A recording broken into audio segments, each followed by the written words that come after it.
What's going on, everybody? Welcome back to the Sunship Sports Channel, and welcome back to Blue and Gold Till I'm Dead and Cold. Well, the Fighting Irish of Notre Dame are traveling to North Carolina to face the Wolfpack of North Carolina State. Marcus Freeman brings in his 2-0, number 10 ranked team in the nation to North Carolina State to do battle with 11-year head coach Dave Doeren and his Wolfpack. So we're going to get into the offensive keys, defensive keys to both teams, and then I'll shoot you out a prediction at the end. Weather could definitely be a factor. I don't know how to tell you guys this. There's another hurricane coming during a North Carolina State Notre Dame football game. Literally lightning possibly striking twice in the same place. So hopefully we don't get too much bad weather, and it is a relatively clean game. All right, well, as I said, Marcus Freeman having a very good year with his coaching staff. Gerard Parker and Al Golden, I think, have called about as good of games as they could against the quality of competition. Dave Doeren, as stated earlier, is an 11-year head coach for North Carolina State. North Carolina State plays in the ACC. You don't survive for 11 years without knowing how to coach. So it will be interesting to see how new offensive coordinator Robert Anae merges with his former pupil, Brennan Armstrong, when they were together in Virginia and putting up ridiculous numbers, especially in 2021, where Brennan Armstrong, I thought he was a Heisman candidate myself, but did not have anywhere near as good of a year last year with a new offensive coordinator in town. All right, let's jump into it. Notre Dame offensive keys begins and ends with Sam Hartman. And he's got a history with not Penn State, North Carolina State. He has a history with them. They have kind of had his number a little bit. He's 1-2 against the Wolfpack. Obviously, speaking of his time with Wake Forest, he's got 6 touchdowns, 6 interceptions, a passing percentage in the mid to low 50s. So North Carolina State has had his number, but he's never had the supporting cast like he has in Notre Dame. He's got way more weapons this time, and he has an offensive line that is arguing that they are the best offensive line in college football, and they may be. It's going to be tough to find a better tackle duo in FBS football, Blake Fisher and Joe Alt. You're just not going to find it. Those are 2 outstanding offensive tackles, and we're going to need to see more out of the guards, Spindler and Coogan. After winning their spots respectively, this is going to be their first true test. You can't really say, well, they're good based on Tennessee State and Navy. You just can't. So it'll be interesting to see how they hold up against a real defensive line. The O-line needs to play smart. They need to keep Hartman clean, and they need to pancake people. I really would like to see Notre Dame take the bull by the horns and just play bully ball with Audric Estime. I want to see Estime with 150 yards and 2 touchdowns, and I think Notre Dame's offensive line can get it done, but they all 5 have to come to play. The other offensive key that I would like to see is some more explosive plays, especially with Tobias Merriweather. We've been waiting for this kid to bust out and start having some big moments.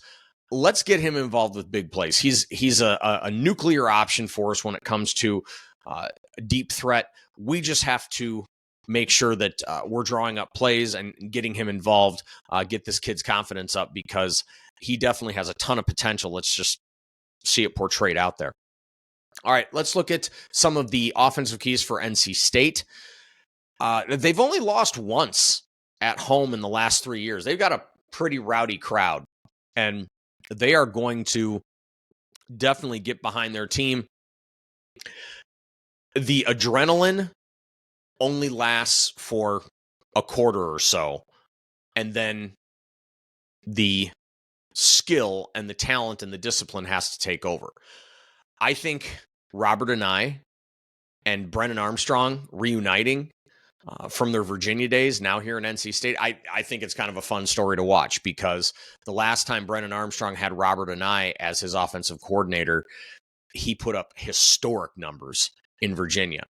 So the fact that they're going to be together during this home opener in front of this rowdy crowd is going to, I think, at least keep them around for the first quarter or two. Everybody has talked about Brennan Armstrong and his passing, especially from 2021, where he passed for, I believe it was almost 4,500 yards. But Brennan Armstrong, what scares me more about him is his legs. He rushed the ball for almost 100 yards last week against UConn. He passed for another 150. So he is truly a dual threat. And you can't sleep on his arm either. But that requires him, like I said, getting back to his 2021 form.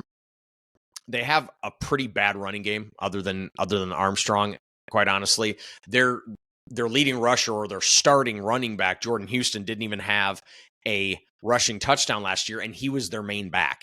So their running game is not going to be stellar, let's just say. Now, can Armstrong break off some runs as he's scrambling back there? Sure. But he also doesn't have a great batch of pass catchers either, except for Kevin Concepcion. They really like this kid, but that's one guy, and he's not really proven. So let's look at the defensive keys. The defense of Notre Dame should be able to bully this offense. They need to stop the pass against Armstrong and Concepcion, but they have a really talented secondary with Benjamin Morrison and Cam Hart, and then you have guys like Xavier Watts and Ramon Henderson, who had the big interception last week, and DJ Moore in the safety room.